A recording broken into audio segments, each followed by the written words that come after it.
आपण ही आताची लाईव्ह दृश्य पाहतोय। 10वीत शिकणाऱ्या विद्यार्थ्याने दिल्लीत आत्महत्या केलेली आहे। विद्यार्थी मूळचा सांगलीच्या खानापूर तालुक्यातील ढवळेश्वर मधील आहे। शिक्षकाच्या जाचाला कंटाळून या मुलाने आत्महत्या केल्याची माहिती।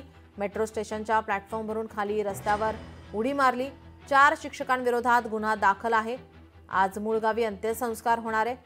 या शाळेबाहेरील आपण दृश्य पाहतोय। दिल्लीतील सेंट कोलंबस शाळेच्या प्राचार्य आणि शिक्षकाच्या जाचाला कंटाळून या विद्यार्थ्याने आत्महत्या केली आणि याचा निषेध म्हणून आता या ठिकाणी नागरिक रस्त्यावर उतरलेले पाहायला मिळतात।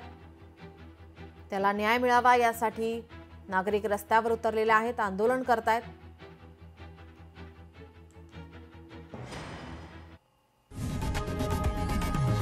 लोकशाही मराठी ऐका, पहा, जागरूक रहा।